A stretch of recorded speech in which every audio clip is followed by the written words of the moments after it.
ଦେଖିଛି ଜଣେ ଦିବ୍ୟ ପୁରୁଷ ମଥୁରାପୁର ଦ୍ୱାର ଦେଇ ବାହାରି ଯାଉଛନ୍ତି। ଶ୍ରୀବତ୍ସ ଲାଞ୍ଛିତ, ଚତୁର୍ଭୁଜ, କମଳ ଲୋଚନ ଏବଂ ବନମାଳାଧାରୀ। ଏହି ପୁରୁଷ ତାହେଲେ ଶ୍ରୀକୃଷ୍ଣ। ଦେବର୍ଷି ନାରଦଙ୍କ ଠାରୁ ଏହା ଶୁଣିଥିଲେ ସେ ତାଙ୍କୁ ଅନୁସରଣ କରି ଅନ୍ଧକାରାଚ୍ଛନ୍ନ ଏକ ଗୁହାରେ ପଶିଛି ଏବଂ ସେଠାରେ ଶୋଇଥିବା ଲୋକଟିକୁ କୃଷ୍ଣ ଭାବି ପଦାଘାତ କରିଛି। ନିଦ୍ରିତ ପୁରୁଷ ଉଠି ଚାହିଁଥିବା ମାତ୍ରେ କାଳ ଯବନ ଭସ୍ମ ରାଶିରେ ପରିଣତ ହୋଇଛି। ସେହି ପୁରୁଷ ଥିଲେ ଇକ୍ଷ୍ୱାକୁ ବଂଶର ମୁଚୁକୁନ୍ଦ।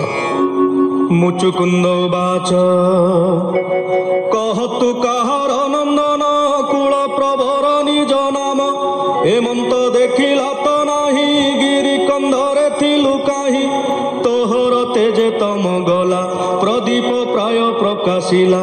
କେ ମୋର କଲା ନିଦ୍ରା ଭଙ୍ଗ ତୁମ୍ଭେ କି ଥିଲ ତାର ସଙ୍ଗ। ଦିଶୁଛ ଆଦି ସୂର୍ଯ୍ୟ ପ୍ରାୟ ଭଏ କମ୍ପଇ ମୋର କାଏ। ମନ୍ଧାତା ନୃପତି ନନ୍ଦନ ମୋହର ମୁଚୁକୁନ୍ଦ ନାମ। ଯୁଦ୍ଧେ ନିଦ୍ର ଶ୍ରମ ପାଇ ନିରୋଳେ ନିଦ୍ରାଗତ ହୋଇ। ନିଦ୍ରା ଯେ ଭଙ୍ଗିଲା ମୋହର ଭସ୍ମ ହୋଇଲା ତା ଶରୀର। ଏବେ ମୁଁ ତୋର ରୂପ ଦେଖି ଚାହାନ୍ତେ ସ୍ଫୁରେବେନି ଆଖି। ଦେଖି ତୋହର ରୂପ ତେଜ ହତମ ହେଲା ବଳ ବୀର୍ଯ୍ୟ। ହେମନ୍ତ ରାଜା ମୁଖୁ ଶୁଣି ବୋଲନ୍ତି ପ୍ରଭୁ ଚକ୍ରପାଣି। ବ୍ରହ୍ମା ଶଙ୍କର ଦେବେ ଯାଇ କ୍ଷୀର ଜଳଧି ତଟେ ରହି। ସ୍ତୁତି ଯେ କଲେ ମୋ ଚରଣେ ମେଦିନୀ ଭାରଣୀ ବାରଣେ। ଏଣୁ ମୁଁ ବସୁଦେବ ଘରେ ଜନ୍ମିଲି ଦେବକୀ ଉଦରେ। ବସୁଦେବର ପୁତ୍ର ଭାବ ତେଣୁ ମୋ ନାମ ବାସୁଦେବ। ଭକତ ବତ୍ସଳ ମୋ ନାମ ବର ତୁ ମାଗ ଇଚ୍ଛା କାମ। ଯାହା ମାଗିବୁ ଶୁଦ୍ଧ ଚିତ୍ତେ ପ୍ରସନ୍ନେ ଦେବଇ ମୁଁ ତୋତେ। ମୋରେ ଯେ ଶରଣ ପଶନ୍ତି ସଂସାରେ ନାହିଁ ତାଙ୍କ ଭୀତି।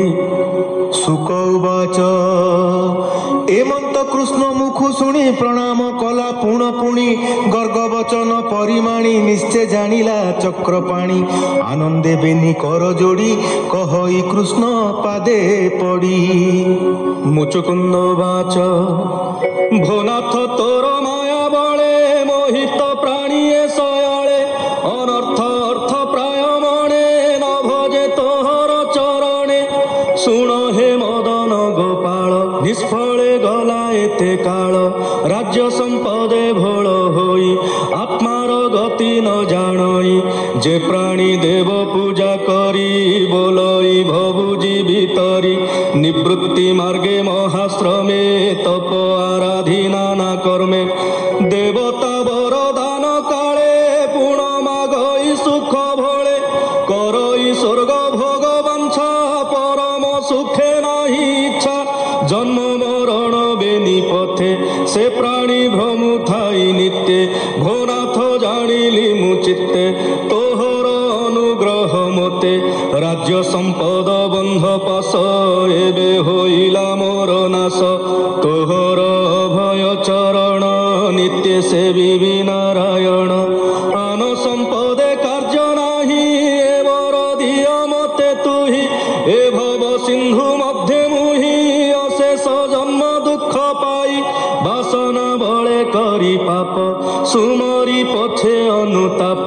ସେ ତାପେ ପୀଡ଼ିତ ଜୀବନେ ভ্রমই দুঃখে পথ শ্রমে ষড়ইরি সঙ্গে ভ্রমি নিগম পথে মহাশ্রমী তৃষিতে জল পান চিন্তি কেবে নুহই তৃষা শান্তি সে জল তোর পাদে থই সংসার তাপ নিবারই নির্ভয় সত্য শোক হর ভনাথ শরণ তোহর আপদ কালে সুখ দেই তো পাদে রখ ভাবগ্রাহী হেমন্ত রাজা বাক্য শুনি কৃষ্ণ কহন্তি মৃদুবাণী ভগবান উবাচ তু মহাভাগ চক্রবর্তী নির্মল নিষ্কাম তমতি পরে মহিলি তোর চিত্ত লোভে নহিলু অভিভূত এমন্ত বুদ্ধি যেবে তোর নিশ্চে তরিবু ভব ঘোর ক্ষত্রিয় কুলে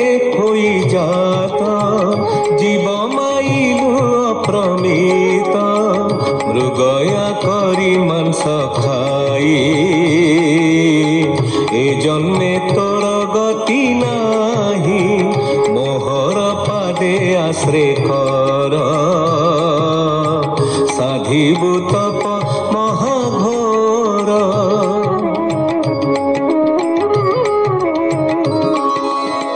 ତେବେ ହୋଇବ ପାପ କ୍ଷୟେ ଭେଦିବୁ ବ୍ରହ୍ମଲୋକ ଯାଏ ପାପ ଅନ୍ତରେ ସଂସାରେ ଜନ୍ମିବୁ ବ୍ରାହ୍ମଣୀ ଉଦରେ ସୁହୃଦ ହୋଇ ସର୍ବଭୂତେ ତୁ ମତେ ଚିହ୍ନିବୁ ଯୁକତେ ବ୍ରାହ୍ମଣ କର୍ମ ସଦଭାବେ କରିବୁ ଯଥା ବିଧି ଲାଭେ ସଡ଼ପରମେ ଯୁତ ହୋଇ ମୋ ପାଦେ ସମର୍ପିବୁ ତୁହି ତେବେ ପାଇବୁ ମୋ ଚରଣ ହସି ବୋଲନ୍ତି ନାରାୟଣ ସେ ନାରାୟଣ ପାଦଗତ ନମଇ ଦାସ ଜଗନ୍ନାଥ इति श्रीमद् भागवते महापुराणे पारमहंस्यां संहितायां दशमस्कन्धे उत्तरार्धे मुचुकुन्दस्तुति नाम 55 अध्यायः। सुकोवाच